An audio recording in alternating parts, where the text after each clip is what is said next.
what they say about big shoes, big feet. Bigfoot. Bigfoot, here we go. I love Bigfoot. I've always wanted to meet him. Every couple years I go on a camping trip with the boys, and I'm always scanning the shoreline. Every time we're out in canoes, I'm like, I just want to see it. If you're Bigfoot, get in touch with James. Yes, please. Starting us off today, we have two campers, Jan and Larry, who claim to have been attacked by Bigfoot while out camping. Like James, maybe one day. The pair had encountered another group of campers, some of which had claimed to have seen Bigfoot in the area on previous occasions, including the night before. Around midnight, all the campers went back to their respective tents. Jan and Larry had just zipped up their own tent when they began hearing footsteps coming from the bushes. Before Larry had the chance to check out where the noise was coming from, the sides of his tent began to shake. The Bigfoot was attacking them, aggressively clawing, scratching, pushing, and pulling at the tent. Eventually it moved on, but Jan and Larry will never forget that day. The pair claimed that there are 7 separate Bigfoots living in the area, and they've actually seen and heard the creature on separate occasions too. And they were able to capture photos of the Sasquatch's tracks. The name of the campsite was not disclosed, but the incident happened somewhere in Wisconsin, so do with that information what you will. This next case comes out of Colorado. So back in 2015, a couple were driving on a desolate road late at night when they felt something bump into their car. They backed up a bit to see what they'd hit, praying that it wasn't a person, but they never expected to see what they saw. They spotted a dark shape on the road, looking like it could have been a bear. They pulled out a phone and started filming their rear view camera, and this is what they captured. Now, whatever this thing is, it's only on camera briefly, but pausing and taking a look at the thing fully upright, rushing towards the car, it looks pretty big. It's hard to get a sense of how big it is because it's pretty far away, but it looks to be taking up quite a big part of that one lane, and it looks fairly tall. What do you guys think though? Sasquatch, dude in a costume, a bear that's maybe learned to move like a human? Let us know down in the comments. Next up, we have Teddy Roosevelt's retelling of a Bigfoot encounter as told to him by a German hunter named Bauman. The hunter Bauman, along with his friend, had gone out into the remote section of the Montana wilderness with one goal: to trap beavers. The men were likely the only hunters in the woods at the time because, as a general rule of thumb, hunters tended to avoid the area after a fellow trapper had been found mauled in the woods a few months prior. Bauman and his friends did not care. They set up camp and went out to lay their traps, but when they returned to their campsite, it was ransacked. Thinking the mess had been left by a bear, the two didn't really think much of it. Bowman began cooking dinner, and his partner left to investigate some tracks they'd seen. They were massive, and it was clear the creature had been walking on 2 legs. When the pair eventually settled into their tents for the night, they were weary, and rightfully so. They were awakened by an awful smell and the sound of branches breaking around their tent. The following day, the men decided to leave the area. Bowman went to gather the beaver traps while his partner packed up the camp. But when Bowman returned to the campsite, he was greeted by a horrific scene. His friend's body was laid out across the ground with a broken neck and bite marks all over. Bowman knew his friend was dead, and so he hightailed it out of there and lived to tell the tale. Our next story comes to us from a deleted Reddit user who described their first-hand encounter with what they believe was a Sasquatch. The story goes as follows. So I was on this solo hike near a remote trail in the forest of Oregon. It was a beautiful day, sunny with a hint of a cool breeze, perfect for exploring nature. I've been on this trail before, but today something felt off from the get-go. About an hour into my hike, I started hearing these loud whooping sounds echoing through the trees. At first I brushed it off as some animal calls or maybe even other hikers goofing around, but the thing is, the sound was so intense, almost like they were coming from multiple directions at once. As I kept walking, the whoops turned into something more unsettling. They sounded closer, for one. Then I heard the snapping of branches coming from up the slope, like someone or something was trudging through the underbrush nearby. I stopped in my tracks, trying to listen more closely. That's when I saw rocks being hurled down from above. Luckily, I wasn't near or close enough for them to hit me. Now my fight or flight was kicking in. I couldn't see anything through the thick foliage, but whatever was making those noises was definitely close. My heart was pounding in my chest. I turned around and booked it. I didn't catch a glimpse of whatever was out there, but I can tell you it was the most terrifying experience I've ever had while hiking. Next up, we have the Bigfoot attacks in the Valley of the Headless Man, which is actually in Canada. The attacks began in 1908. The bodies of two headless men appeared in the river of the valley. In 1945, another corpse was found, headless again, and years later a man was found in his sleeping bag, again with no head. While this might seem like the work of some senseless killer, it's important to note that natives in the area fled the land a few years prior to the first deaths, and other native tribes have actively avoided the lands for centuries. Perhaps they knew something those poor men who lost their heads didn't. Many people who have visited the area reported finding large bipedal animal tracks, hearing loud roars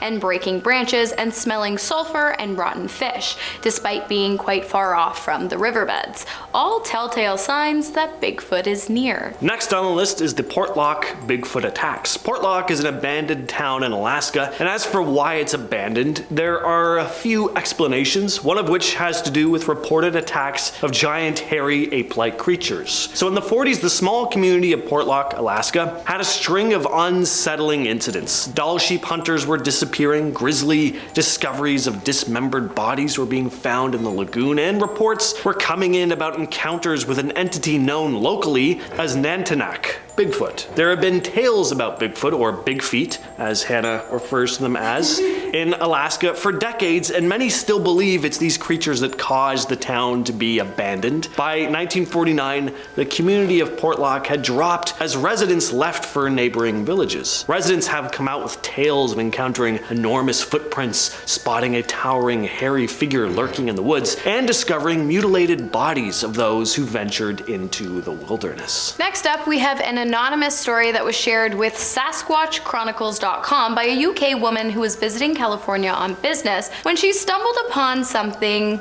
wild. Well, actually two something wilds, because believe it or not, while on a hike, the woman had walked right into the path of two massive Bigfoots. At first, she assumed that what she was looking at were some kind of mountain lions, but when the creature stood up on 2 feet, she realized that wasn't the case. These animals were easily over 7 feet tall. They were working together to collect seaweed. They were like eating the roots and then rubbing the seaweed on their fur. I don't know. They were by the waterway where the woman had been hiking. The woman pulled out her camera to snap a few photos, but before she could, the cover on her camera lens fell and it made its way down to where the animals had been. The larger of the two was furious. He began charging at the woman, and she thought for sure that these were her last moments, but the smaller of the two intervened. The two screeched at each other for a while, almost like they were speaking in some kind of gibberish language, before they retreated back to the woods. The woman somehow made her way quickly back to her car.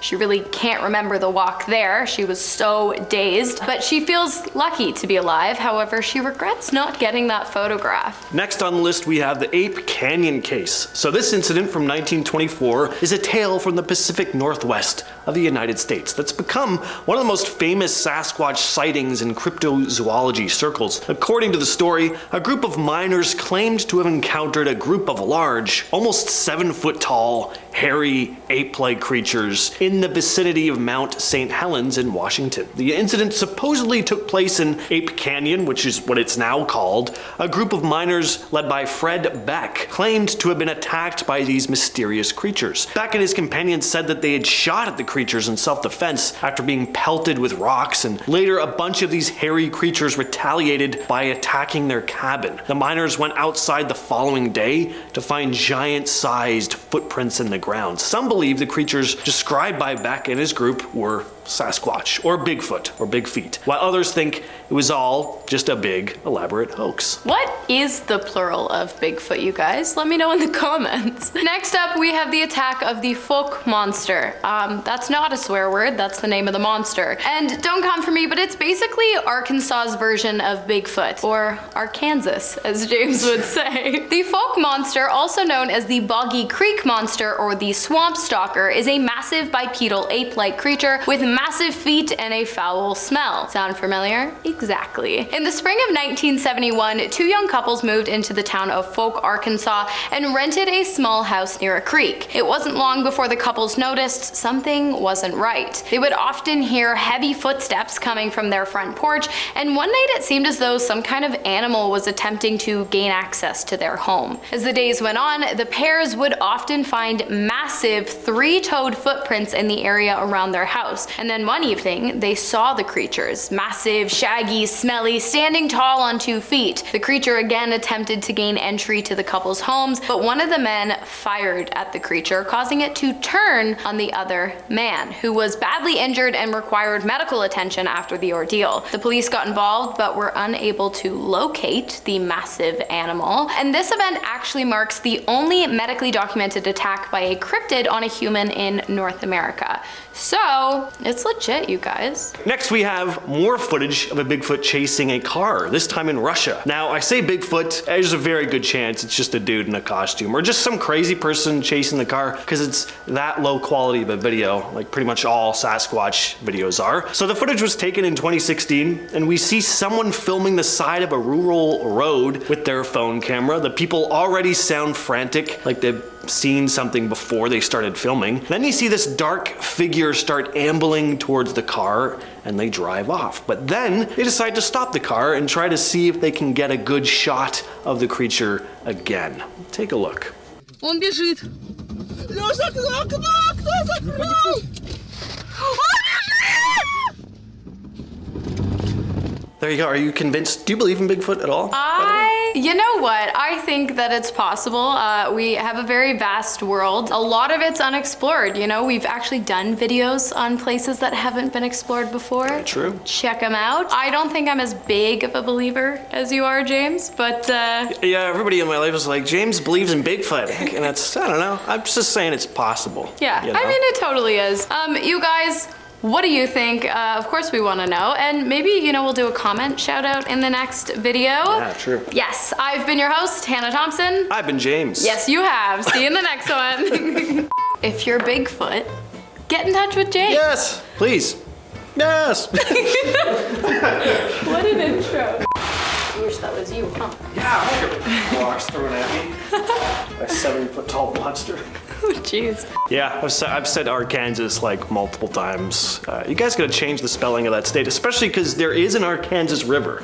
Is Like, there right? really? Yeah. So it's weird, but that's not why I mispronounce. It's just the spelling's weird.